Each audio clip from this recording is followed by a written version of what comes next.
Summer's here, and you can now get almost anything you need delivered with Uber Eats. What do we mean by almost? You can't get a well-groomed lawn delivered, but you can get chicken parmesan delivered. Sunshine? No. Some wine? Yes. Get almost anything delivered with Uber Eats. Order now. Alcohol in select markets. See app for details. Instacart is on a mission to have you not leave the couch this basketball season. Because between the pre-game rituals and the post-game interviews, it can be difficult to find time for everything else. So let Instacart take care of your game day snacks or weekly restocks and get delivery in as fast as 30 minutes. Because we hear it's bad luck to be hungry on game day. So download the Instacart app today and enjoy $0 delivery fees on your first 3 orders. Service fees apply for 3 orders in 14 days, excludes restaurants.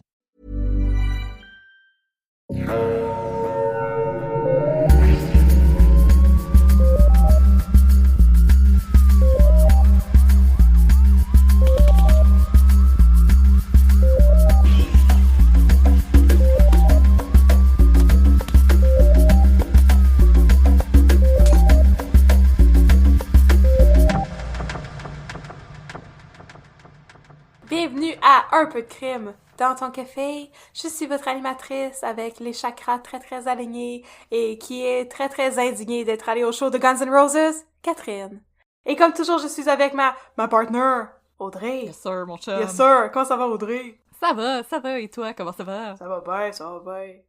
Alors, aujourd'hui, nous avons une histoire de crime qui concerne de près ou de loin les rôtisseries Saint-Hubert.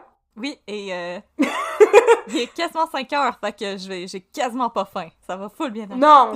On a quasiment pas faim, on a encore toute notre concentration, ça va bien se passer aujourd'hui, on va pas cabotiner du tout. On cabotine jamais, je sais même pas de quoi tu parles.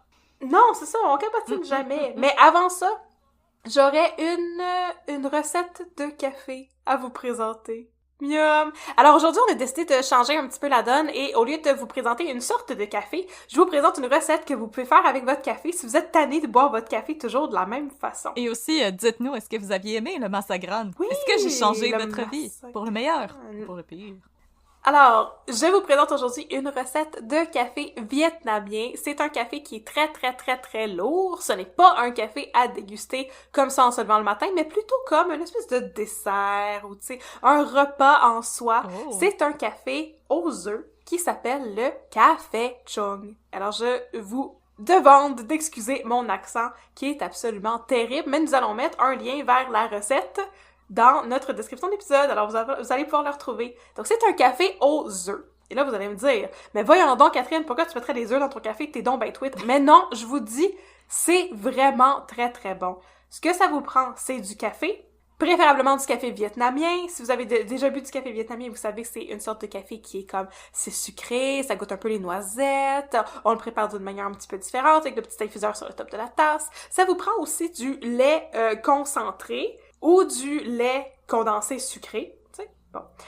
Des jaunes d'œufs, du sucre et de la poudre de cacao pour la présentation. Et là, ce que vous faites, c'est que vous versez le 2/3 de votre café dans votre tasse et que vous le mettez dans un bol d'eau à 90 degrés Celsius. Comme une espèce de bain-marie pour le garder chaud, tu sais. Dans un autre bol, vous fouettez ensemble vos jaunes d'œufs, votre sucre et votre lait concentré. Ça va faire une belle mousse. Alors, vous allez battre ça jusqu'à ce que vous obteniez une crème onctueuse. Vous allez la verser sur le café et ensuite verser le reste de votre café noir dans votre tasse et garder ça dans le bain-marie pendant 1 minute. Moi, je l'ai gardé un peu plus longtemps pour être sûre, mais pour que les jaunes d'œufs cuisent dans la chaleur résiduelle du bain-marie. Ça fait une espèce de mousse sucrée sur le top de votre café. Vous pouvez ensuite manger la mousse avec une cuillère ou brasser le tout et mélanger ça avec votre café. C'est complètement décadent. Si vous êtes tanné de manger du tiramisu et que vous avez envie de manger un dessert au café, je vous recommande le café aux œufs vietnamien. Je suis vraiment curieuse, on dirait quasiment comme un flan. C'est comme s'il y avait un flan sur le top de ton café. C'est incroyable. Puis là, tu peux le mélanger ensemble. Puis tu sais, avec le goût très sucré, crémeux, du lait condensé sucré, c'est vraiment une super bonne recette si vous avez envie d'impressionner la galerie. Si vous êtes en train de recevoir Éric Bruno à souper puis que vous savez pas quoi lui préparer parce que vous avez pas fait l'épicerie, écoutez, du lait condensé sucré, ça se vend au dépanneur. Fait que pas d'excuses, vous pouvez aller préparer cette recette de café aux œufs vietnamien. Tada! Pas d'excuses pour ne pas gâter Éric Bruno. Pas d'excuses. Alors aujourd'hui, De quoi on parle, Audrey? Aujourd'hui, on parle d'un autre cas que j'ai trouvé dans le livre Les grands procès de Daniel Proulx. Alors, si vous avez ce livre chez vous, lisez-le pas, parce que ça risque de vous spoiler nos prochains épisodes. Mais... Ouais, non, mettez ça sur la bibliothèque tout de suite, là.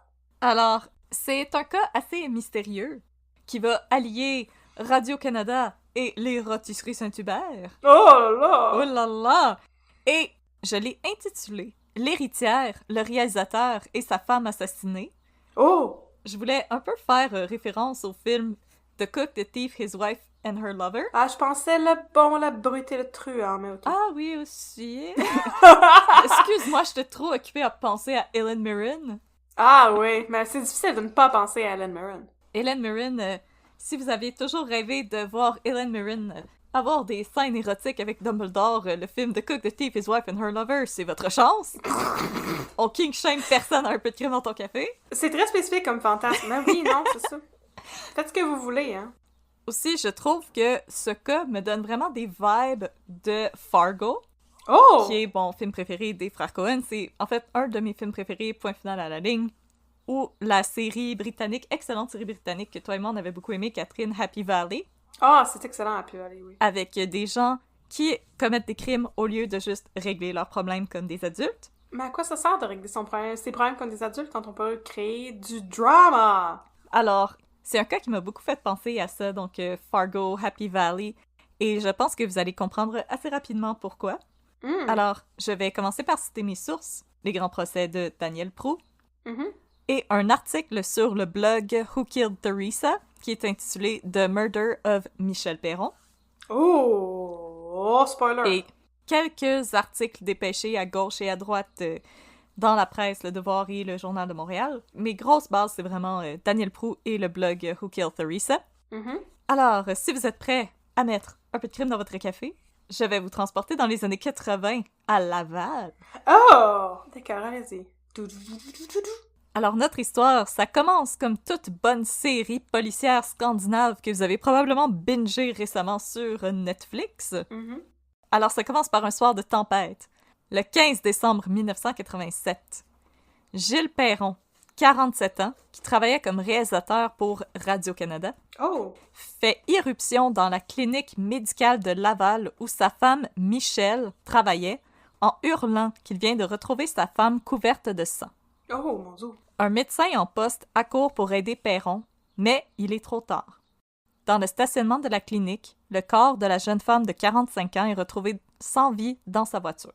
Elle a été poignardée à 8 reprises et elle a la gorge tranchée. Aussitôt, la réceptionniste de la clinique appelle la police. Mais je comprends donc. Selon Daniel Proulx, une aura de mystère entoure l'histoire. Tout d'abord, qui aurait pu en vouloir à Michelle Valiquette, décrite par son entourage comme étant une mère et épouse modèle, au point de commettre un acte d'une telle sauvagerie? Initialement, les soupçons de la police lavalloise et de absolument tout le monde qui écoute ce podcast présentement pointent vers le mari de la victime, Gilles Perron. Non, quelle surprise! À la surprise de personne! Ah, qu'est-ce qui s'est passé? Par contre, si les circonstances nébuleuses qui entourent le meurtre mettent Gilles Perron dans l'embarras, on s'explique quand même mal pourquoi un homme éduqué qui occupe une place de choix dans le milieu artistique québécois aurait pu en venir à assassiner sa femme d'une façon aussi violente. Gilles Perron, c'était pas un petit coon. C'était le réalisateur derrière des séries télé québécoises classiques comme Star d'un soir, La Semaine verte. Oh, La Semaine verte! Et Les Démons du Midi. Oh non, pas les démons du midi! Les Démons du Midi, alors je vous laisse faire toutes les blagues de François Pérusse que vous voulez.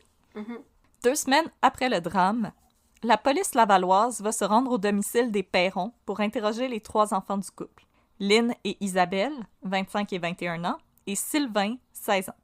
Gilles va par contre s'opposer à ce que la police interroge ses enfants et va insister pour que ceux-ci prennent plutôt une 2e déposition de lui. Hein? C'est pas mal ça marche? Il avait fait une déposition le soir du meurtre et là, il a exigé de refaire une déposition. Ouais, mais tu peux pas exiger qu'ils interviewent pas tes enfants puis à la place interviewer moi une 2e fois, voyons donc! C'est quoi cette espèce d'entourloupe à la District 31 là? J'ai trouvé ça vraiment étrange, moi aussi. Ouais. Alors, selon Gilles Perron, le 15 décembre au soir, il a quitté les studios de Radio-Canada vers 4h30 pour se diriger, malgré la tempête de neige, vers le centre commercial Papineau à Laval pour compléter ses achats de Noël. Une fois arrivé à destination, il constate que sa voiture fait défaut. Par chance, sa femme travaille à proximité dans une clinique médicale, alors il décide d'aller la rejoindre à pied. Une fois arrivé, il va demander à sa femme de le conduire avec sa voiture à elle chez un garagiste. Il se rend à la voiture de Michel, mais celle-ci est couverte de neige à cause de la tempête. Michel ouvre la portière du côté conducteur pour mettre la clé dans le contact pour démarrer la voiture et la réchauffer, et pour sortir 2 balais à neige. Le couple commence à déblayer la voiture jusqu'à ce que, oh malheur, Michel constate qu'elle a par mégarde refermé la portière de la voiture et enfermé les clés dans la voiture. Ben voyons, ça va bien mal. Mais là, Gilles dit « Pas de stress, j'ai un double de tes clés. » Il commence à fouiller dans ses poches. Mais, double malheur! Lui aussi a laissé ses clés dans sa voiture dans le stationnement du centre d'achat. Ben là, voyons donc, est-ce que c'est un sketch de Ding et Dong? Qu'est-ce que c'est ça? Alors là, Philippe Bond est sorti d'en dessous de la voiture en criant « C'est les gags juste pour rire! Lol, lol, lol, lol! » Ah, wow! 10 sur 10. Pas de stress, Gilles, il est en forme. Il va retourner à pied à sa voiture pour récupérer le trousseau de clés. Gilles laisse Michel sur place et traverse le boulevard Concorde pour retourner au centre d'achat Papineau. Là, j'ai cherché, aujourd'hui, c'est le centre Duvernay. Oh mon Dieu, c'est juste à côté parce que j'habitais. Où il y a de l'air de pas avoir grand-chose. Donc, une fois arrivé à sa voiture, Gilles récupère ses clés. Et il se dit, non mais hey, tant qu'à ça, je vais réessayer de la faire démarrer, hein? Et là, surprise, après quelques tentatives, le moteur tourne. Alors Philippe Bond ressort d'en dessous de la voiture en criant « C'est les gags juste pour rire! » Wow! Alors, tout content, Ouais. il retourne à la clinique à bord de sa voiture et c'est là qu'il va faire la macabre découverte du cadavre de sa femme. Et après, il se souvient plus de rien. Hey, moi, je serais pas une bonne policière parce que je trouve que c'est vraiment louche puis je serais pas capable d'avoir un poker face en me faisant raconter cette histoire-là. Il y a beaucoup trop de détails inutiles. Oui. Puis moi, le détail qui me gosse, c'est s'il avait oublié ses clés dans sa voiture à lui, pourquoi il est juste retourné pour aller les chercher? Ça veut dire que lui aussi, les clés étaient embarrées. Il était embarré dans... Mais est-ce qu'il a oublié le double de clés de elle, mais seulement le double de clés de la voiture de sa femme? Ah, peut-être qu'il y avait comme un double de clés dans son coffre à gants. C'est parce que je veux pas, là, tu sais, je veux pas... On sait pas, hein, on sait pas ce qui est arrivé, puis on lui donne le bénéfice du doute, mais si t'es pour t'inventer une histoire, puis t'inventer un alibi, c'est toujours mieux de faire ça simple. Là, il y a trop d'allers-retours inutiles, là. Mais non, moi aussi, me semble qu'il y a énormément de détails pour une déposition, là. Puis comme beaucoup d'allers-retours pour rien, pourquoi il a pas juste dit que il s'en allait retrouver sa femme, puis il est arrivé là, puis elle était morte à côté de son char? C'est tout, ça aurait pu être juste ça. Pourquoi l'affaire de, ben là, elle sortait les balais de la voiture, puis elle a enfermé ses clés dans la voiture, puis voyons. Non, il y a beaucoup de focaillage. 5 sur 10 pour le script, là, jusqu'à date, là. 5 sur 10 pour l'histoire de Monsieur Perron. Mais la police lavalloise, elle est d'accord avec toi. Ah, ben tant mieux. Parce que, en plus de sa déposition un petit peu sauce ses bords, Gilles Perron ne va rien faire pour améliorer son image quand, 2 mois à peine après le drame, il va se fiancer avec Claire Léger, l'héritière des Rôtisseries Saint-Hubert, dont elle est également vice-présidente. Ben non, voyons donc. Et les Rôtisseries Saint-Hubert, ça vaut beaucoup de bidou. Ouais. Ils ont un peu perdu en valeur de nos jours, mais à l'époque, dans les années 80, c'était encore assez gros. Ben, c'est quand même une des grosses entreprises du Québec, on va s'entendre, ouais. Oui, puis j'ai appris que le premier remplacement des Rôtisseries Saint-Hubert, ever, c'était pas loin de là où on habitait, sur la Plaza Saint-Hubert. Oui! C'est pour ça que ça s'appelle comme ça! Ah! C'est à cause de la rue Saint-Hubert! Ouais. Tout est dans tout. De la rôtisserie de la rue Saint-Hubert! Comme l'épicerie Rachel Berry. Hey! Oui! Comme l'épicerie Rachel Berry. La vie, c'est bien fait. Quand même, hein? Quand même. Alors, il va se fiancer avec Claire Léger, qui était l'héritière et la vice-présidente des Rôtisseries Saint-Hubert. Il est bien fait. Mais là, un petit peu comme les Lannister, ou n'importe quelle famille riche et un petit peu trop blanche dans un film hollywoodien. Ah oui! Claire Léger, elle avait un frère aîné, Jean-Pierre, qui veillait au grain. Oui, c'était un jeu de mots de qualité sur le poulet. Ah, j'ai peur, là. Pourquoi t'avais une référence au Lannister? Est-ce qu'elle couche avec son frère? Non, mais... Ok, vas-y.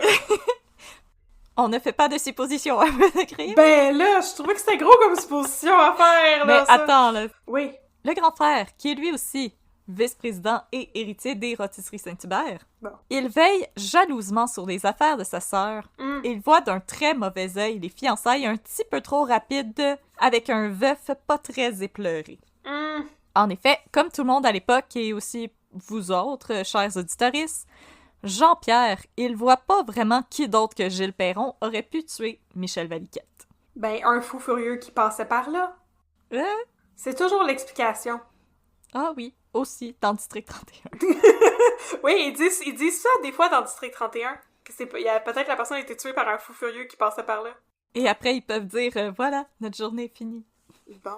Alors, Jean-Pierre, alarmé par la vitesse à laquelle sa sœur prévoit épouser Gilles Perron et par le manque d'efforts de la police lavalloise, il va débuter sa propre enquête. Ben voyons donc, ça va être fun. Okay. Ouais, il va mettre son imperméable, son chapeau à oreilles et sa loupe. Il va mettre sa fortune de poulet au profit de la société. Yes, je m'en vais enquêter, mesdames. Yeah. Et là, Gilles Perron, il panique. Il demande à son beau-frère de le rencontrer dans une chambre d'hôtel pour tenter de le convaincre de son innocence. Ouais.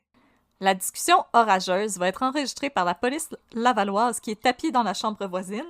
Encore avec les verres et les stéthoscopes. Ah, c'est la meilleure Sir. technique pour écouter d'une porte à l'autre. Au cours de la conversation, il n'y a aucun homme qui va parvenir à convaincre l'autre de changer d'idée et au final, il n'y a rien d'incriminant en tant que tel qui est sorti de la bouche de Gilles Perron. Toi, change d'idée. Non, toi, change d'idée. Non, toi, avant.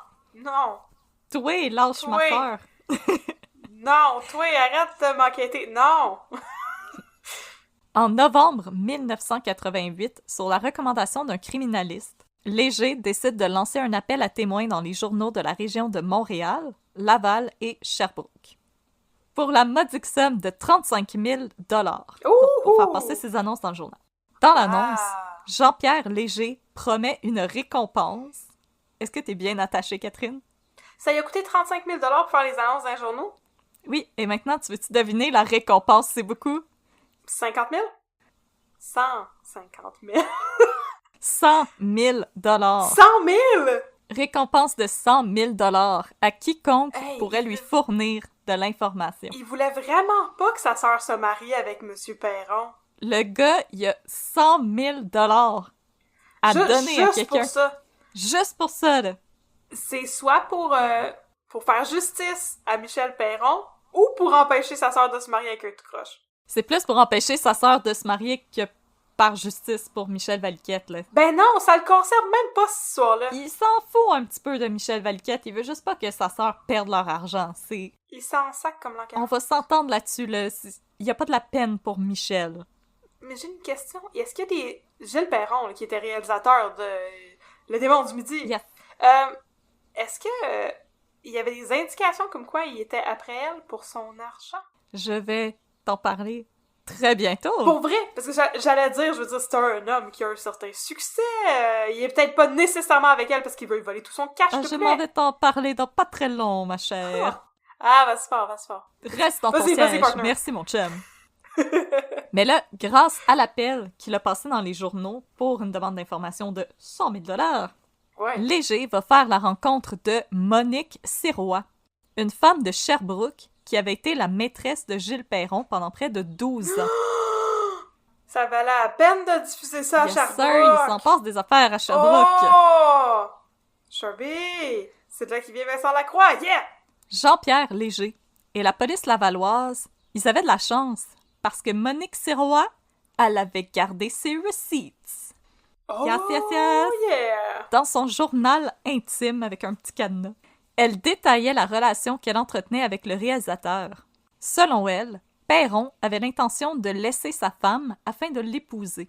Puis, quelques jours après l'assassinat de sa femme, Perron a mis un terme à sa relation avec Sirois en prétextant qu'il était en fait gay et qu'il comptait vivre avec un homme. Ah! Mais finalement, il s'est fiancé avec Claire Léger. OK. Le journal intime de Sirois permettait à la police de Laval d'imputer un motif à Gilles Perron pour le meurtre de Michel Valiquette, celui de se débarrasser de sa femme pour en épouser un autre. Autre détail intéressant qui n'était cependant pas dans le journal de Monique Sirois, c'est que suite aux funérailles de Michel, Gilles s'est débarrassé de toutes les photos de son épouse et a récolté 1 mois plus tard le montant de l'assurance vie de sa femme, qui s'élevait à près de 72 000 $. Oh my God! À l'époque, Gilles Perron croulait sous des dettes qui totalisaient environ 68 000 $.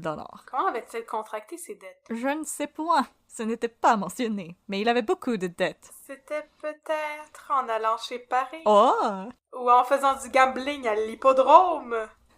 Il y a des liens en tous les cas qu'on Yes, fait. sir! Le 15 février 1989, Gilles Perron est arrêté et accusé du meurtre de sa femme. Il devait se marier 3 jours plus tard avec Claire Léger. Ce qui rappe un mariage, ça? 14 mois avaient passé depuis la mort de Michel Valiquette. C'est pas si pire que ça. Il avait quand même fait le deuil assez relativement longtemps avant de se marier. Il avait braillé une bonne shot, puis maintenant il était correct. Ah, c'est ça. Tu t'es bien fait sortir, le méchant. Ah oui, il s'est fait une nouvelle blonde, il mangeait du poulet Saint-Hubert, tout est chill. Puis la salade de choux crémeuse, j'espère. Pas la traditionnelle qui te décape le palais, non. La bonne petite sauce, là. Yes, sir. Oh, que petit pain. Oh, le petit pain.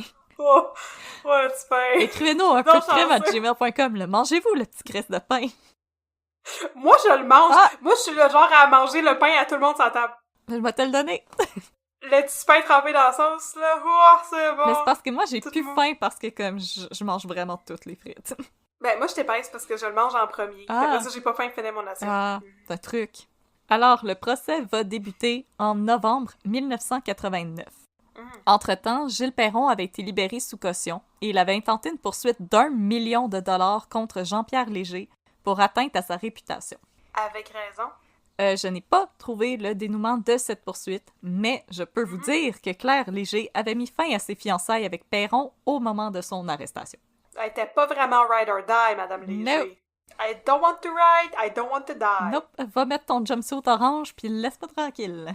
Les débats vont tenir le Québec en haleine pendant près d'1 mois.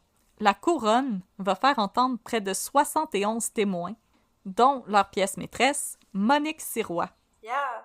Grâce au témoignage de l'ancienne maîtresse de Gilles Perron, le procureur de la couronne, Yves Berthiaume, compte dresser un portrait très peu flatteur du réalisateur. Dans son témoignage, Monique Sirois raconte qu'elle a rencontré Gilles Perron dans une discothèque de Sherbrooke en 1976. Nice. Ils se sont fréquentés pendant près de 12 ans, limitant leur rencontre à des rendez-vous la fin de semaine dans des chambres d'hôtel, parce que Perron voulait éviter d'être vu en compagnie de la jeune femme. Ben, c'est comme ça qu'il a contracté ses dettes. C'est cher, 12 ans d'hôtel à toutes les fins de semaine. Surtout là, si tu prends la grosse suite présidentielle avec Oh, service aux le chambres minibar. Ouais, c'est ça. Le champagne pour remplir la baignoire en forme de cœur, avec les miroirs au plafond. puis les pétales que tu mets dedans, là, J'espère que c'est un lit en forme de cœur au milieu de la pièce. qui vibrent. Qui vibre aussi. La totale. La totale pour Monique Sirois, elle le méritait. La totale romance dans les années 80. Yes, sir. Ah, un lido. Pas pour les gens qui ont mal au cœur. Le lit en cœur, c'est un lido. Ah, ouais, mais ça rend... On va mettre un peu de Genesis et on va s'aimer. C'est comme faire l'amour sur un yacht, tu sais. Mais c'est un lido avec des couvertures en satin. Oh! Wesh! Oh, wow! Une expérience nautique. Expérience nautique.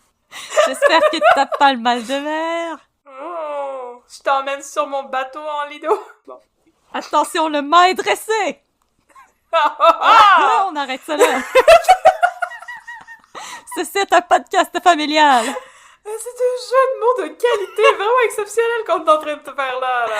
Wow! Selon Monique Sirois, Gilles Perron affirmait qu'il vivait séparé de sa femme, mais qu'il ne pouvait pas emménager avec Sirois parce que... Et là, attention Catherine, j'espère que t'es encore comme vraiment bien attachée, là. Ouais, vraiment. Parce que en plus de travailler comme réalisateur à Radio-Canada, Ouais. il travaillait comme agent secret à la GRC dans la lutte contre le trafic de drogue. Oh my god! La lutte contre les stupéfiants! C'est stupéfiant! Big if true, Monsieur Perron! C'est pas mal Big If True. Mais il y a déjà quelqu'un qui a essayé de m'expliquer que tu pouvais devenir agent secret en te pointant au service secret et en remplissant un formulaire. Et j'en doute énormément. Big If True. Gilles Perron aurait pu... Big If True. Gilles Perron aurait probablement pu rectifier la donne et m'expliquer comment faire pour devenir un agent secret. Écrivez-nous, avez-vous déjà rempli un formulaire pour devenir agent secret? On peut écrire @gmail.com. Ça doit être dur quand même. Ben, fonctionnaire agent secret. Où aviez-vous participé à l'émission là, qui jouait à Vrac TV là, comme vraiment longtemps où est-ce que les enfants ils jouaient avec des espions là? Non, je connais pas ça. Opération Caméléon! C'est comme ça que ça s'appelait. Êtes-vous déjà allé rencontrer le père Fouras à Fort Boyard? Dites-le nous. Êtes-vous un agent secret? Écrivez-nous. @gmail.com. On est rendu très loin dans notre question. Oui. Vox Pop. Vox Pop, êtes-vous un agent secret? Connaissez-vous Fort Boyard? Êtes-vous un agent secret? Connaissez-vous Daniel Craig? Alors, Monique Sirois déclare avoir lu dans le journal le 17 décembre 1987 la nouvelle de l'assassinat de Michel Valiquette. Aussitôt, elle téléphone à Perron et celui-ci affirme qu'il n'était pas là au moment où le meurtre a eu lieu, qu'il était à Ottawa en mission pour la GRC. Mais c'est très différent de son histoire de shopping de Noël avec tout le tatouinage des clés enfermées des autos, là! Exactement! C'est un peu ça, c'est votre affaire! Qui dit vrai? Je me le demande. Laissez-moi allumer ma pipe et jouer du violoncelle comme... Non, juste du violon, comme Sherlock Holmes. C'est juste du violon. Les deux amants se sont ensuite revus à quelques reprises, et c'est là que Perron a demandé à Monique Sirois d'emménager avec lui. Oh! Elle a accepté, elle a commencé à faire ses boîtes, mais elle s'est fait ghoster par Gilles. Ça, c'est pas gentil. Parce que Non. c'est parce qu'il avait découvert les joies des cuisses de poulet. À moins que c'était un homme de poitrine. Il y en a pour tous les goûts chez Il y en a pour tous les goûts. Il y a de la viande blanche puis de la viande brune. Ah. Au terme de son témoignage, Monique Sirois déclare qu'elle a fini par téléphoner au domicile de Gilles Perron pour lui demander « Qu'est-ce qui se passe, ciboire? J'ai plein de boîtes chez nous. Qu'est-ce que tu fais, maudit tweet? » What up? Viens me chercher. Je t'attends. Je t'attends. Le camion, il est prêt. Le clan Panton au complet, il est là, puis il t'attend. Ils chantent leur maudite chanson. Ils chantent leur jingle depuis des heures. Ils veulent pas partir. Cœuré! C'est plutôt une des filles de Perron qui a répondu, et c'est à ce moment-là que Monique Sirois a réalisé que toute sa relation avec Gilles Perron n'avait été qu'un mensonge. Non! Il ne s'était jamais séparé de sa femme. Still loving you, Gilles Perron. Gilles a fini par prendre le téléphone pour déclarer à Monique qu'il ne peut pas l'épouser parce qu'il est gay et qu'il a rencontré un homme avec qui il compte emménager. C'est une bonne raison. Living la vida Oui. loca. Écoute, vis ta vie, monsieur. Ben oui. Avant de raccrocher, celui-ci lui demande « Si jamais quelqu'un t'approche, pourrais-tu lui dire qu'on est seulement de bons amis? » J'ai tellement de questions. Moi aussi. Qui pourrait l'approcher pour lui poser cette question-là? Pourquoi a-t-il Des pensé journalistes! à ça? Les maudits journalistes! Ah, les maudits journalistes! Ah, les journalistes, ils se mêlent de tout! Ils nous dévoilent la vérité! Maintenant, prochain témoin vedette de la couronne, Nice. Jean-Pierre Léger, Ah, bien sûr, bien sûr. qui a raconté de long et en large les démarches qu'il avait entreprises pour piéger le nouvel amant de sa sœur, ainsi que leur rapport tendu. Un autre fait intéressant à savoir, pendant le procès en 1989, jamais les médias n'ont révélé le nom de Claire Léger et de l'entreprise pour laquelle celle-ci travaillait. C'est peut-être le McDonald's, c'est peut-être le Burger King, C'est peut-être le Haut-Coq, c'est peut-être le Nichols, c'est peut-être Le Benny Haut-Fameux. Poulet, c'est peut-être le fameux ou le Schwartz. la Binerie Mont-Royal. Exactement, j'allais la nommer. À l'époque, les Légers formaient l'une des familles les plus puissantes au Québec. Ah, it's good for them. Là, juste pour vous donner une idée, attachez votre truc avec la broche. En plus d'être la vice-présidente et l'héritière des Rôtisseries Saint-Hubert, Claire Léger, elle était membre du comité exécutif d'Hydro-Québec. Ah, nice! Un poste pour lequel elle avait été nominée par René Lévesque. Ah, d'accord! Elle avait été nommée directrice de Québecor Média par Pierre Pellado. Oh, wow, OK. Et elle siégeait sur le comité exécutif du groupe d'assurance Laurentien. Ah, ben, toute la petite bière, ça, là. C'est rien à côté de ce que j'ai fait dans ma vie, moi. Ouais! Ouais. Haha! Summer's here, and you can now get almost anything you need for your sunny days delivered with Uber Eats. What do we mean by almost? Well, you can't get a well-groomed lawn delivered, but you can get a chicken parmesan delivered. A cabana? That's a no. But a banana? That's a yes. A nice tan? Sorry, nope. But a box fan? Happily, yes. A day of sunshine? No. A box of fine wines? Yes. Uber Eats can definitely get you that. Get almost anything delivered with Uber Eats. Order now. Alcohol in select markets. Product availability may vary by region. See app for details. Alors, c'est énorme qu'une personne ait autant de pouvoir dans les plus grandes entreprises québécoises. Imaginez-vous, c'est comme si aujourd'hui quelqu'un était... C'est exactement la même chose. Si quelqu'un était propriétaire de Québécois, Hydro-Québec, une banque, cette personne-là est en train de gagner au Monopoly. C'est ça que j'essaie de dire. Vraiment en train de gagner au Monopoly. Puis dans les années 80, des restaurants Saint-Hubert, il y en avait au Québec, en Ontario, en Alberta et en Floride. Ben oui! Mais là, qu'est-ce qu'ils sont censés faire, les snowbirds? Pas manger de cœur de poulet poitrine pendant 6 mois? Hein? Ils vont manger du flamant rose? Flamant rose puis des crocodiles, c'est pour les pauvres puis les Américains. Puis en plus, à cette époque-là, c'est Céline Dion qui faisait les annonces de Saint-Hubert à la télé. Oh, c'est drôle.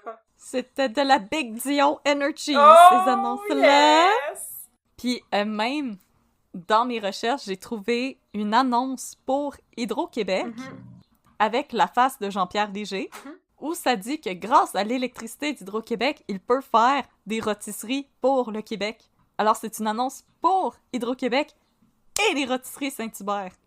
Ça me rend mal à l'aise, autant de pouvoir. C'est comme les Avengers, là. Il y a un petit peu trop de pouvoir présentement. Un peu trop.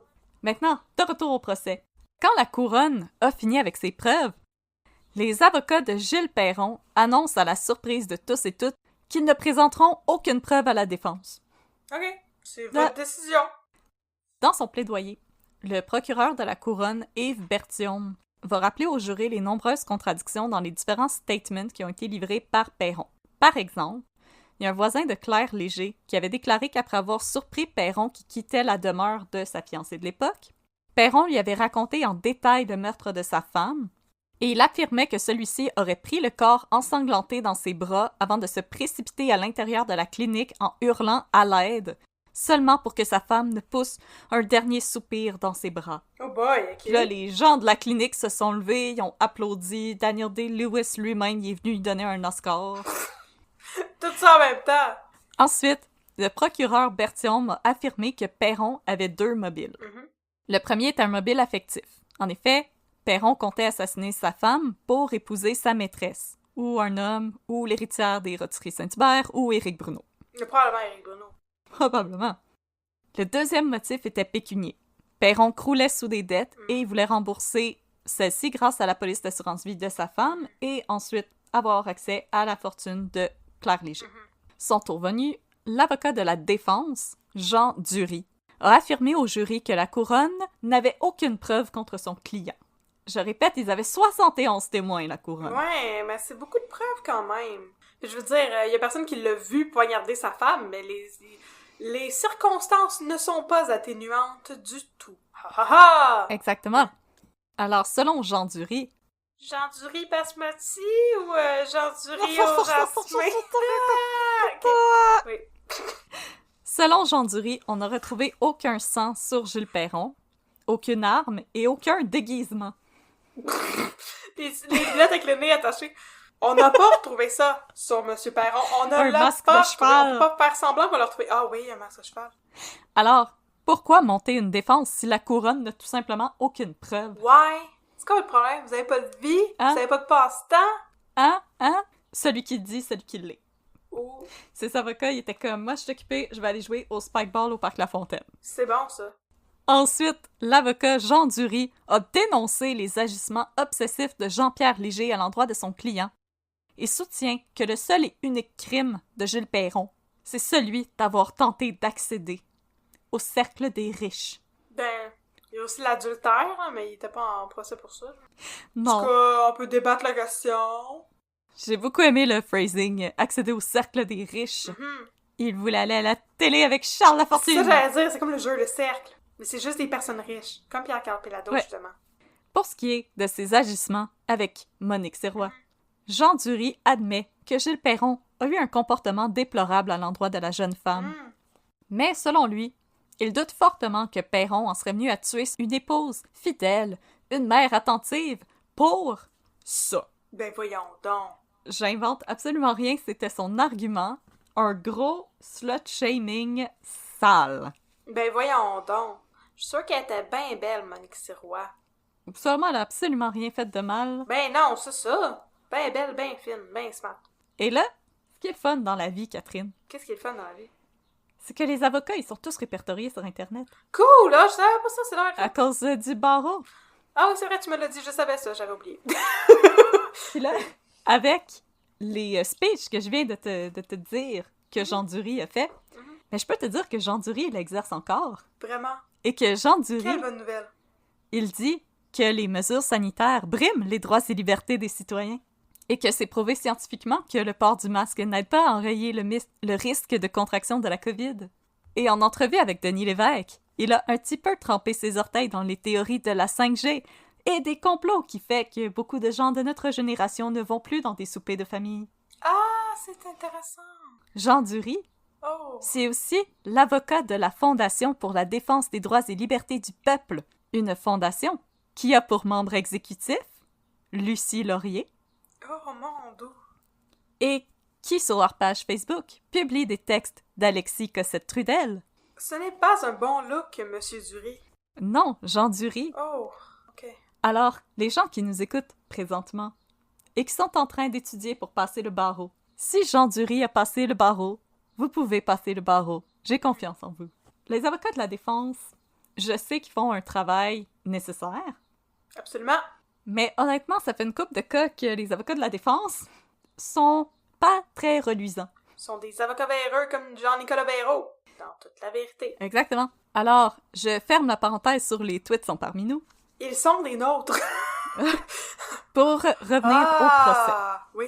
Le juge André Biron, il n'a pas été très impressionné par Jean Dury, et il a rappelé au jury qu'en droit criminel, la certitude mathématique n'existe pas. Puis même si elle existait, personnellement, je la verrais pas parce que je suis pourrie en maths.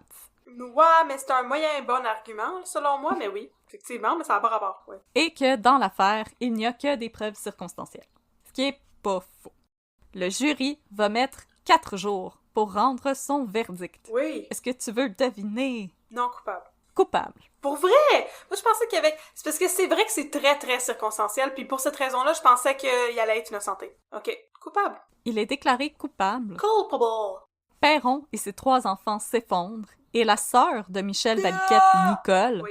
qui était présente dans l'assistance, elle aussi, elle va s'effondrer. Oh. Depuis le début, elle avait soutenu son beau-frère et elle croyait en son innocence. Ouais, mais je veux dire, qui d'autre aurait fait ça? Les gens se promènent pas dans les centres d'achat pendant une tempête de neige pour te poignarder des gens à mort. Il y a d'autres choses à faire, comme regarder la neige tomber, boire du chocolat chaud, puis regarder District 31. Ouais, pis comme, tu sais, là, faire ton magasinage de Noël, ou, tu sais, attendre l'autobus, ou... Ça me semble très peu probable, et je trouve ça bien étrange, juste entre toi pis moi. Tu sais, il y a juste nous ici, hein, on est tout ça. Ouais. Entre toi pis moi, c'est un peu étrange que la défense ait pas proposé de coupable alternatif, de suspect alternatif. D'habitude, il avance des théories pour dire que, ben, c'est certain que c'est pas Gilles Perron, c'est probablement telle affaire qui est arrivée. Ils ont pas fait ça? Écoute, quand le verdict est tombé, l'avocat de la défense, Jean Dury, Ah oui. a décidé que maintenant, ça tentait de faire sa Ah, job. pour vrai? Fait que qu'est-ce qu'il a fait comme job? Il a décidé qu'il allait en appel. Ben, c'est certain. Et ils vont entreprendre ce que Daniel Proulx a qualifié de véritable guérilla judiciaire, OK. qui n'implique malheureusement aucun gorille. Mais ça, c'est très mélangeant. Je dois dire, en tant que personne qui passe la moitié de sa vie à parler en anglais, quand j'ai appris que guerrilla warfare, ça avait rien à voir avec des gorilles, j'étais vraiment déçue. Ouais, c'est pas les gorilles, c'est la guérille. C'est pas la guérille. Je sais, mais ça se prononce guerrilla warfare, fait que j'étais comme, ah, c'est comme dans la planète des singes. C'est comme dire le monde est une jungle. Mais non, c'est pas ça dans tout. Ah! Non! Bref, je suis blonde pour de vrai. Alors là, ceux et celles qui croyaient que l'affaire Perron, ça se terminerait là, Jean Dury avait encore une coupe de lapin dans son chapeau. Oh, yes sir! Il s'est recyclé en David Copperfield, le fils de Mesmer.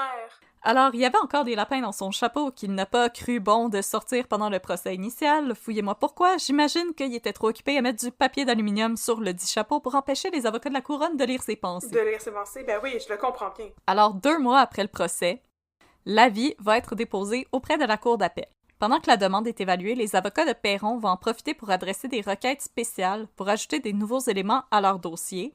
La chose est parfaitement légale, soit dit en passant. Tout d'abord, Dury et sa bande vont plaider que le président du jury était possiblement en conflit d'intérêts parce qu'il travaillait comme cadre chez Hydro-Québec. OK. Et là, comme je l'avais mentionné plus tôt dans l'épisode, la famille Léger siégeait dans le comité exécutif de Hydro-Québec. OK. Donc oui, il y a un léger conflit d'intérêts ici, mais tu aurais pu le mentionner au procès initial, au lieu de jouer au Spikeball au Parc La Fontaine. Ensuite, on souhaite faire entendre 2 nouveaux témoins qui ne s'étaient pas manifestés pendant le procès original.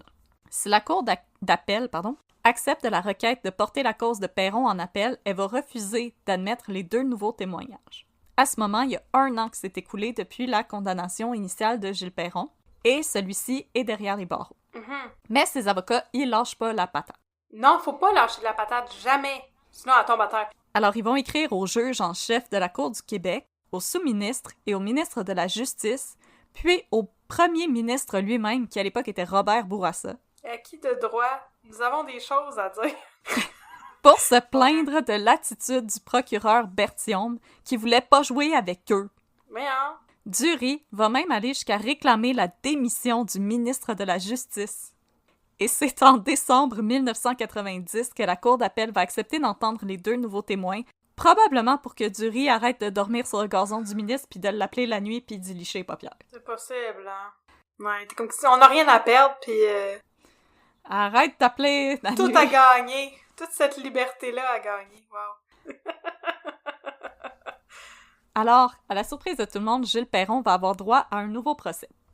L'affaire avait été hyper médiatisée, alors tout le monde s'était déjà fait une opinion assez défavorable du réalisateur déchu, qui jouait maintenant d'une libération sous caution. Qui sont ces 2 nouveaux témoins? Me le demande.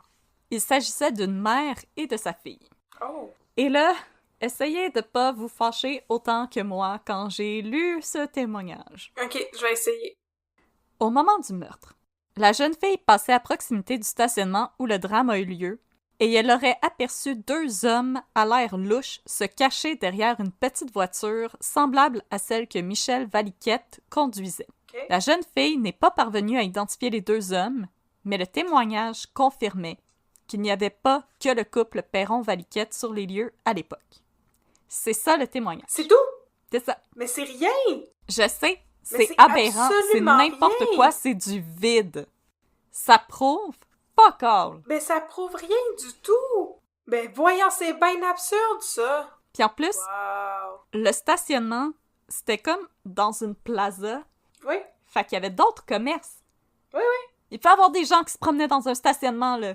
Il y a rien d'extraordinaire là-dedans, là. Comme, franchement, c'est d'une niaiserie profonde. Décourager Saint-Aurore? On est sortis de notre lit pour ça un matin, nous autres, là. Puis là, les madames, elles sont arrivées 2 ans après les faits. Qu'est-ce qui nous prouve qu'ils ont pas été... Qu'est-ce qui nous prouve que ces messieurs-là, ils ont pas été payés par Perron pour assassiner Valiquette? Qu'est-ce qui nous prouve que ces madames-là, ils ont pas été payés par les avocats pour faire un faux témoignage? Oui! Parce qu'en plus, leur témoignage a été détruit par la couronne. Ouais. Je suis vraiment fâchée que ce témoignage-là, c'est ce qui a fait comme repartir l'affaire. Puis en plus, Perron, avec ses histoires d'agents doubles qui combattaient le crime organisé, avec sa maîtresse, ses histoires d'héritière, personnellement, moi, il me donne des vibes de William H. Macy dans Fargo. Donc, un petit monsieur frustré par sa vie qui voulait juste vivre des expériences, vivre des aventures, puis qu'au lieu de juste demander le divorce, il a fait cette niaiserie-là. Comme, moi, c'est ces vibes-là que ça me donne. Puis en plus, on est à la fin des années 80, les gens divorçaient à cette époque-là. Ben oui, c'était pas commun. rare. Mais non, c'est ça. Mais... On n'est pas comme dans Saut au cochon au début du siècle, que c'était du jamais vu divorcer. Ouais. En 87, là, ça divorçait en masse. En plus, elle n'a pas été volée, Michel Valiquette. Non. Il n'y a pas de motif. Il n'y a aucune raison. Même s'il y avait 2 gars qui étaient dans le stationnement au même moment que l'autre, Pourquoi il l'aurait tué? Elle a pas été volée. Elle a pas été agressée. Il y a tellement de choses qui ont pas été enquêtées dans cette histoire-là. Est-ce que la défense aurait pu essayer de déterminer si elle avait des ennemis, cette madame-là? Autre que son mari qui avait une maîtresse puis qui s'inventait une vie. Parce que il y a pas de raison de se promener puis de poignarder des gens, tu sais. D'habitude, quand il y a quelque chose comme ça qui arrive puis c'est un inconnu, c'est parce que la personne s'est fait voler son sac à main ou tu sais, c'est un vol c'est qui ça, c'est se passe mal. Un vol, un braquage qui a mal tourné, exactement. Ça a aucun sens comme témoignage. 0 étoile. Même dans le District 31, ça passerait pas. Là. Non, même dans le District 31, Babine, il leur rirait dans la face. Ouais, il serait comme « Feu, vous me faites perdre mon temps. » Feu! Je vais aller me servir une autre tasse de café dans ma tasse du SPGM, le service de police du Grand Montréal. Le nouveau procès va s'ouvrir. Alors, le deuxième procès s'ouvre à la fin du mois d'avril 1992. Dans l'ensemble, la couronne va présenter sensiblement les mêmes preuves. Alors, cette fois-ci, c'est la défense qui est avantagée parce qu'elle sait à quoi s'attendre et elle a eu du temps pour repenser sa stratégie ou pour penser sa stratégie, point final à la ligne, vu qu'il n'avait rien fait la première fois. Elle n'a pas fait grand-chose, effectivement. C'était pas trop forcé. Et pour préparer sa contre-attaque. Alors, cette fois-ci, les avocats de la défense, ils ont décidé de faire leur job. Ouais. Ils font témoigner la jeune femme qui aurait aperçu les deux hommes dans le stationnement. Tu sais, parce que du monde dans un stationnement, tu sais, comme c'est vraiment rare. C'est illégal, ouais, c'est ça. Et ils font témoigner Perron lui-même, chose qu'il aurait dû faire depuis le début. Et là, chose intéressante par rapport au témoignage de la jeune fille des deux hommes sus qui se promenaient dans un stationnement. Pendant le contre-interrogatoire de la couronne, la jeune fille ne se souvenait pas de la météo ce soir-là. Il y avait une tempête de neige. Il est tombé 60 cm de neige ce soir-là. C'est quand même vraiment beaucoup. C'est immense. Puis en plus, s'il tombe autant de neige, comment tu peux clairement voir quelque chose de loin? Ouais. Est-ce qu'il s'agit des mêmes avocats de la couronne que lors du premier procès? Oui, Tant c'est encore mieux Maître pour ça. Berthiaume. Tant mieux pour Maître Berthiaume. En plus, comme tu me l'avais demandé tantôt, toutes les affaires personnelles de Michel Valiquette ont été retrouvées Oui. dans sa voiture après le vol. Son sac à main était encore là. La voiture non plus n'a pas été volée. Non, c'est ça. Il manquait pas d'argent dans son sac à main. Elle n'a pas été agressée. Alors, le vol n'était pas un motif valable pour expliquer la supposée présence des messieurs supposément sus. Ouais. Un autre élément de preuve qui va être soulevé par les avocats de la défense, c'est l'enquête un peu bâclée de la police lavalloise. Alors, quand ceux-ci ont tenté d'obtenir une déposition du fils mineur de Perron, Perron a refusé et ils l'ont arrêté pour obstruction à la justice. Aussi, la police, elle n'a jamais questionné les résidents du quartier qui avaient une vue claire sur le stationnement de la clinique et ils n'ont jamais réquisitionné les images capturées par la caméra de sécurité du dépanneur qui était situé juste à côté de la clinique médicale. Ben voyons donc. En plus, comme je t'ai dit, le stationnement, c'est une plaza. Ouais. Il y avait un bar de danseuses Oh. et une brasserie. Je sais pas si c'était les deux ensemble ou... En tout cas, il y avait... Ben j'espère pour eux. Tout un modèle d'affaires, ouais. C'est un excellent modèle d'affaires, selon Tu peux moi. aller manger puis regarder des boules. C'est parfait. Puis après, la clinique est juste là si t'as eu un petit extra. Ils ont pas questionné les clients qui avaient fréquenté l'établissement, les clients, les clientes qui avaient fréquenté l'établissement. La police n'a collecté aucun échantillon dans la voiture de Michel Valiquette. Et pendant un des premiers entretiens avec Michel Perron, les inspecteurs en charge de prendre sa déposition avaient oublié d'allumer l'enregistreuse. Mais voyons donc! Philippe Bond, les gags juste pour rire! Est-ce que toute cette enquête, c'est un gag juste pour rire, donc? Alors, la police lavalloise avait fait beaucoup d'erreurs Donc, pauvres autres. pendant l'enquête. Et au terme de ce deuxième procès, Perron est déclaré Non coupable. non coupable pour faute de preuves. Ça, je pensais à la première fois, là. Wow! C'était frustrant, ce cirque de deuxième procès, OK? Mais Perron ne va pas rester tranquille. Oh my God! Prends ton trou, Perron! Mon Dieu. OK, oui. Il va intenter des recours de tout ça. Il va entre autres poursuivre le procureur général du Ben Québec, voyons donc! le procureur de la Couronne, Yves Ben Berthiaume, voyons donc! et un enquêteur de la police lavalloise pour atteinte à la réputation. OK, excuse-moi. Les gens de la police lavalloise, apparemment, ont oublié de faire plein d'affaires. C'est comme, ils méritent pas de se faire poursuivre là-dedans. C'est pas eux qui ont contrevenu à la réputation de Perron, ils sont ben tweets. Puis je sais pas si, au terme d'un procès, tu peux poursuivre l'avocat de l'autre côté pour atteinte à la réputation. Je veux dire, c'est leur travail Ben, c'est leur... Oui, exactement, c'est leur travail. de dresser un portrait. Exactement. Puis je veux dire, Maître Bertium, il a pas sorti des affaires de nulle part, là. Il a été chercher ton ancienne maîtresse qui a raconté votre vie ensemble. Ah, c'est ça. C'est tes affaires. C'est tes affaires qu'on t'a redonnées. Il n'obtiendra pas gain de cause dans aucune de ses requêtes. Et c'est plutôt lui qui va devoir verser 265 000 $ à Yves Bertium pour diffamation. Et il va devoir déclarer faillite 1 mois plus tard. Ça valait-tu la peine? Prends ton Il y a trou. des gens qui aiment ça jouer avec le feu, là. Qui on se prend tout le tour de la tête. Ah, vraiment? Non, il est d'une arrogance ça me baffle. Je suis complètement jetée à terre par ça. En 1993, Gilles Perron va publier un livre sur l'affaire, intitulé « 2 verdicts, une vérité ». Et dans le livre, il déplore que le public continue de le croire coupable malgré le fait qu'il a été innocenté par un jury. Comme le livre de O.J. Simpson. Puis c'est qui donc? C'est Georges Lemay qui avait écrit un livre? Si j'avais tué ma femme, c'est ça. C'est Georges Lemay prise 2. Georges Lemay, ça s'intitulait « Je suis coupable », je pense. Non, celle-là aurait dû s'intituler ça aussi, je pense. Le niveau d'arrogance était très très haut pour Georges Lemay. Mais je veux dire, en même temps, Gilles Perron, là, c'est ça, il a été forcé de déclarer faillite, qu'il y a rien d'autre à faire que d'écrire sa biographie puis espérer que ça se vende puis que ça soit adapté en série Netflix. Tout ce qu'il reste à faire. Avec Michel Côté qui joue... Timothée Chalamet. qui va jouer un homme de 49 ans.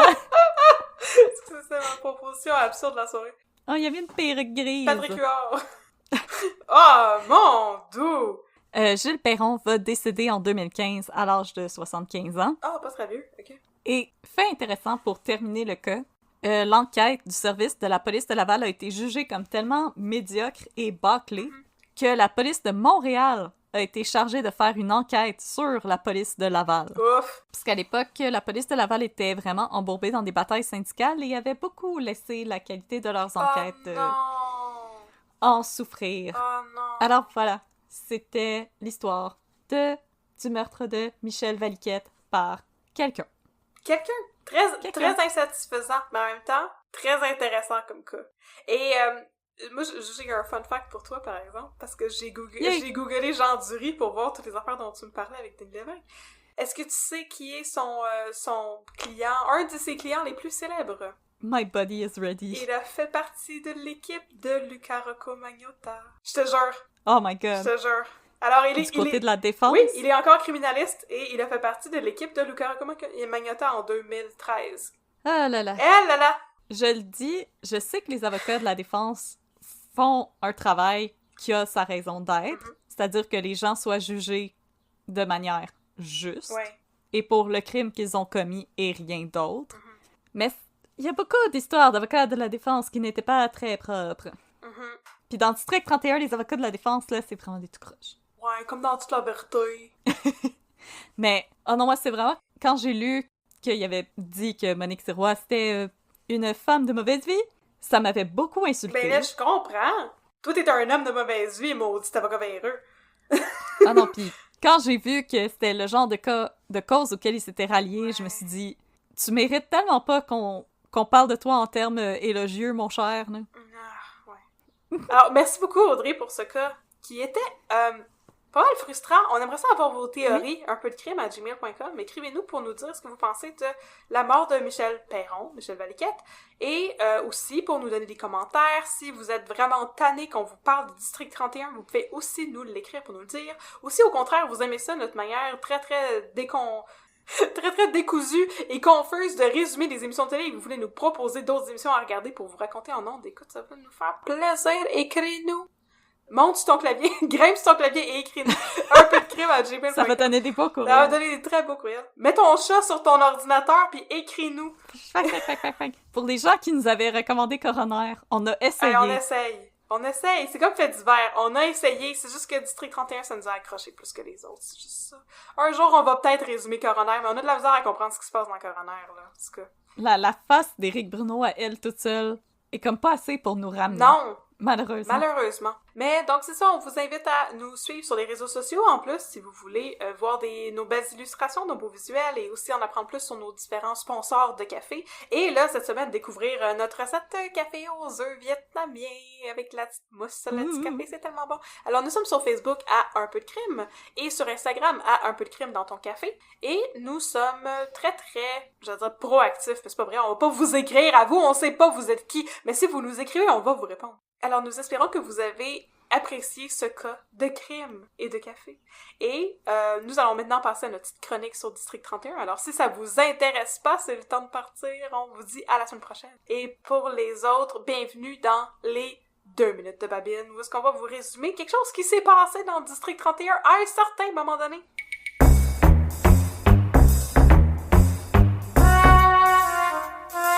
Deux minutes de Babine. Alors aujourd'hui, c'est moi qui va vous raconter quelque chose. Je suis tellement prête. Là, My body is je veux vous ready. raconter quelque chose de complètement inutile, mais c'est un petit détail sur lequel j'ai accroché. Donc, comme on l'a mentionné dans cet épisode, et aussi dans notre épisode précédent, peut-être dans l'autre épisode d'avant, District 31, ça se déroule au service de police du Grand Montréal. C'est le SPGM et non pas le SPVM. Puis ça, apparemment, c'est très, très important. Puis il y a des emblèmes partout dans le district, tu sais. Puis là, ils ont toutes leurs tasses à café où c'est écrit SPGM. Puis là, je me demandais, mais à quoi ça sert, Motadine, que ça s'appelle pas le SPVM? Est-ce que, théorie de fan, est-ce que ça se déroule dans un univers parallèle? Oh my god! Alors, c'est la chose à laquelle je me propose de réfléchir aujourd'hui. Je trouve ça vraiment étrange, mais je pense en même temps que ça expliquerait pourquoi il se passe autant d'affaires à la minute dans District 31. Parce qu'il se passe énormément de stock, puis il y a beaucoup de trucs là-dedans, dont beaucoup d'enquêtes qui ne respectent absolument aucune règle du gros bon sens, et qui font appel à... Ce sont des policiers aux méthodes peu orthodoxes. Ce sont des policiers rebelles aux méthodes peu orthodoxes qui sont des détectives des homicides qui enquêtent sur des vols de violons, puis sur comment faire pour se procurer de l'ayahuasca, puis ça a plus rapport pantoute. Alors, est-ce que c'est parce que... Puis l'ayahuasca, c'est une boisson chamanique faite à base de racines et de plantes. Merci de le rappeler, mon chum, c'est important de le rappeler. Puis aussi... De rien, partner, j'ai toujours ton bac. Aussi, les bitcoins, on sait toujours pas c'est quoi, mais tout ça se déroule probablement dans une dimension parallèle où est-ce que ça s'appelle pas la ville, mais bien le Grand Montréal. Et le seul magasin est un Simons. Le seul magasin qui existe est un Simons et tout le monde s'habille au Simons, sans discrimination, les hommes comme les femmes. Puis c'est tout ce que j'avais à dire sur District 31 cette semaine. C'est ma théorie selon laquelle ça se déroule dans un monde parallèle où Montréal existe, mais c'est pas le SPVM, mais bien le SPGM. Fait que là, on peut réfléchir à ça pendant très longtemps si on veut, penser à toutes les petites différences qu'il peut y avoir, tu sais, peut-être que au lieu de s'appeler Rosemont Petite Patrie, ça s'appelle Petite Patrie Rosemont, puis tu sais, peut-être qu'au lieu d'avoir la place du Puy, ça s'appelle encore du Puy et Frères, puis tu sais, peut-être qu'au lieu du parc La Fontaine, ils ont appelé ça le parc Rachel. Puis au lieu de Hochelaga, c'est à Galoche. À Galoche! On sait pas, tu sais, plein de petites différences comme ça qui expliqueraient qu'est-ce qui se passe dans District 31. Il se passe donc ben d'affaires en même temps dans District 31. Et ce fut les 2 minutes de Babine. Et faites nous écrire pour vos fan theories de District 31. Ça nous intéresse, on est curieuse. On veut savoir, écrivez-nous, dites-nous-les. unpeudcrime@gmail.com. Qu'est-ce qui se passe? Aimez-vous ça? Qui arrive. Et vous, est-ce que vous êtes plus poupou ou plus... Team Poupou ou Team Babine, ou une autre team complètement, tu sais, vous pouvez la créer, tu sais, il y a plein d'autres bons personnages, comme Team Gildor Roy, comme Team Nick Romano, Team Nick Romano, des fois Patrick Laté, il est là, mais des fois il est pas là, Team Hélène Bourgeois-Leclerc, dans laquelle tout le monde est par défaut, mais tu sais, là, elle est plus là dans saison 4, mais c'est correct, tu sais, elle était là avant, elle a bien le droit d'aller faire d'autres choses dans sa vie, fait que c'est tout ce qu'on avait à dire aujourd'hui. On se revoit la semaine prochaine, partner. Semaine prochaine, mon chum. Prenez soin de vous. Disca.